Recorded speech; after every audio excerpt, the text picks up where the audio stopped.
Hello everyone. In this video, we will talk about linear differential equation of first order and first degree. इसका एक और नाम से ये जानी जाती है, that is Lebanese equation. Hindi में इसे रैखिक अवकल समीकरण कहा जाता है. वैसे तो रैखिक अवकल समीकरण की डेफिनेशन हम पिछले वीडियोस में देख चुके हैं, लेकिन फिर भी एक बार रिकॉल कर लेते हैं. ऐसे अवकल समीकरण, ऐसे डिफरेंशियल इक्वेशन जिसमें डिपेंडेंट वेरिएबल y और उसके डिफरेंशियल कोएफिशिएंट या अवकल गुणांक प्रथम घात के हो, फर्स्ट डिग्री के हो, रैखिक अवकल समीकरण कहलाते हैं या फिर लीनियर डिफरेंशियल इक्वेशन कहलाते हैं.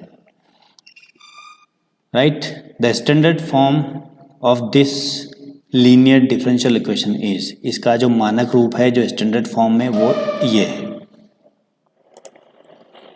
ठीक, dy by d x plus p y is equals to q. हम उसको तभी लेबनिज इक्वेशन बोलेंगे जब इसका जो टाइप है वो dy by d x plus p y equals to q के फॉर्म में होगा, जहाँ पर p और q क्या है, p और q अचर अथवा x के कोई भी फलन रहेंगे या फंक्शन रहेंगे. ठीक है, where p and q are constant और फंक्शन ऑफ x. तो इस समीकरण को हम लीनियर डिफरेंशियल इक्वेशन यानी कि रैखिक अवकल समीकरण कहते हैं. और first order and first degree, इसका ऑर्डर भी फर्स्ट है और इसकी डिग्री भी फर्स्ट है. तो इस टाइप के इक्वेशन के लिए हम जो कंप्लीट सॉल्यूशन निकालते हैं या कंप्लीट सॉल्यूशन जो हम प्राप्त करते हैं वो इस इक्वेशन की हेल्प से फाइंड आउट किया जाता है. That means y dot integrating factor, ये IF का मतलब क्या है, integrating factor, is equals to integration of IF into Q D x plus C, जहाँ पर IF हमारा इंटीग्रेटिंग फैक्टर है या फिर हिंदी में उसे समाकलन गुणांक भी कहा जाता है. और उसका जो मान है, उसकी जो वैल्यू है, इस फॉर्मूले से फाइंड आउट की जाती है, e to the power integration of p d x.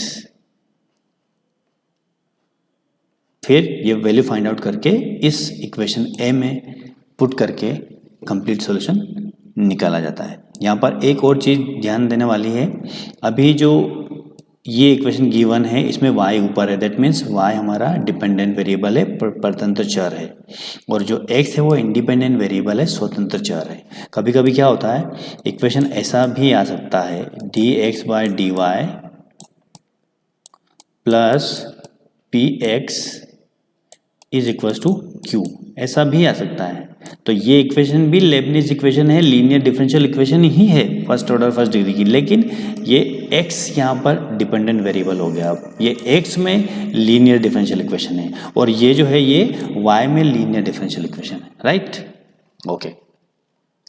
अब इसका वर्किंग रूल देख लेते हैं कि जब क्वेश्चंस हमारे पास आएगा तो हम उसको किस मेथड, किस तरीके से इसको सॉल्व करते हैं.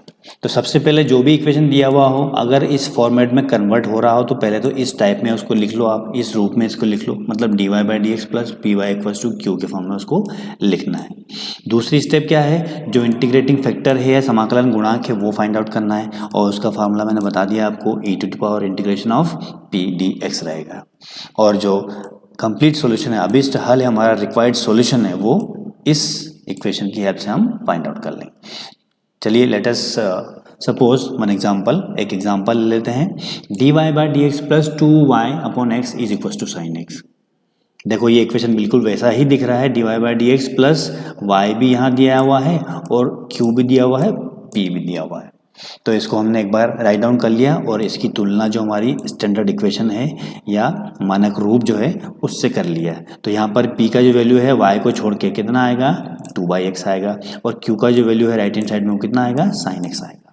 ठीक है, अब सबसे पहले इंटीग्रेशन फैक्टर निकालना है. तो चलिए e to the power integration of p d x, p का मान 2/x dx, फिर 2 को बाहर निकाल लिया और 1/x का इंटीग्रेशन कितना हो गया, log x हो गया, log x आ गया यहाँ पर। फिर ये प्रॉपर्टी आपको पता होगी, ये 2 उठ के यहाँ पर चला जाएगा e की पावर log x स्क्वायर, और जब भी e और log साथ में आ जाते हैं तो ये इसको वनिश कर देते हैं। तो हमारा जो फंक्शन बचा क्या बचा है, x square. That means integration function जो आया है या समाकलन गुणांक आया है वो एक्स स्क्वायर आया है। अब जो फाइनल सॉल्यूशन है वो क्या है, y into integrating factor is equal to integration of integrating factor q dx plus C. ठीक है, जो हमारे पास वैल्यू अवेलेबल है, मान जो हमारे पास है उसको पुटअप कर देते हैं। IF का मान कितना निकाला, एक्स स्क्वायर निकाला, तो x square as it is, q का मान क्या दिया हुआ है, साइन एक्स दिया हुआ है, dx plus c, y x square as it is. अब इसका हमको समाकलन करना है, इंटीग्रेशन करना है, और ये इंटीग्रेशन बहुत आसान है। 12th में आपने फर्स्ट और सेकंड फंक्शन का इंटीग्रेशन किया हुआ, वैसे हमने यहाँ पर इसको इंटीग्रेट कर लिया है, समाकलन कर दिया है। ठीक, तो इसको सिंप्लीफाई कर दिया, एक बार और हल करके टर्म्स को अरेंज कर दिया, और ये हमारा अभिष्ट हल हो गया, लास्ट कंप्लीट सॉल्यूशन हो गया। ठीक, एक और एग्जांपल देख लेते हैं आपकी तसल्ली के लिए। 1 plus Y square d x plus x minus ten inverse d y equals to 0। बहुत इंपॉर्टेंट क्वेश्चन है। एक क्वेश्चन और है इसके जैसा, ये 2 क्वेश्चन इस मेथड के लिए बहुत ही ज़्यादा इंपॉर्टेंट है। ठीक है, देखो इसको हमने यहाँ पर डी वाई या नीचे डी वाई से डिवाइड कर दिया पूरी इक्वेशन को, तो यहाँ डी वाई हट जाएगा, और यहाँ पर क्या हो गया 1 plus Y square as it is, और D X upon D Y हो गया, और प्लस ये एक्स इधर ही है, और ये टेन इनवर्स को उठा के उस साइड ले गए हम लोग, तो कितना आ जाएगा वो प्लस का टेन इनवर्स वाई। ठीक, थोड़ा सा और सिंप्लीफाई किया, ये 1 प्लस वाई स्क्वायर को यहाँ से हटा दिया हमने, तो नीचे आ गया 1 plus Y square 1 plus Y square. अब जो ये समीकरण आया है हमारे पास, ये x में लीनियर डिफरेंशियल इक्वेशन आया है, x ऊपर है और y नीचे। मैंने अभी बताया था आपको dx by d Y plus p x is equal to Q.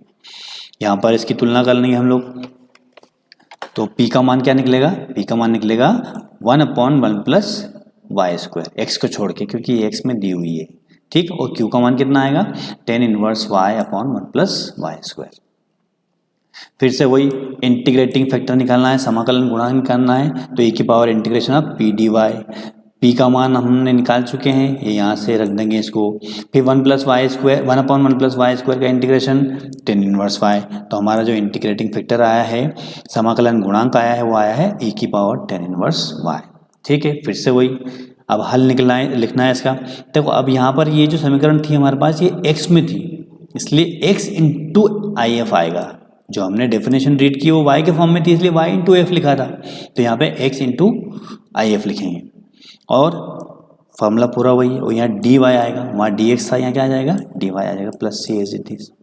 फिर x इंटू अभी हमने निकाला है, कितना आया टेन इनवर्स वाई, तो टेन इनवर्स वाई ये टी की power tan inverse Y, Q का मान दिया हुआ है tan inverse Y upon 1 plus Y square D Y plus C.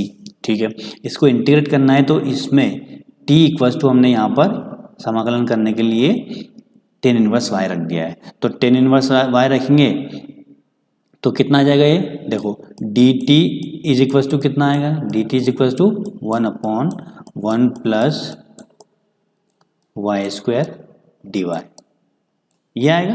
ठीक है, तो यहाँ पर हमने इसकी जगह लिख दिया, यहाँ पर इसकी जगह क्या लिख दिया है डी टी लिख दिया, तो ये डी टी हो गया। इसकी जगह हमने टी माना ही है, तो ये टी लिख दिया, और e की पावर में ये टी आ गया। फिर से वही फर्स्ट और सेकंड फंक्शन से इसका इंटीग्रेशन कर दो, समाकलन कर दो, तो ये टर्म आ गई है। ठीक है, वापस हमने जो t का मान पुट किया था टेन इनवर्स वाई, इसको वापस से यहाँ पर अप्लीकेबल कर दिया।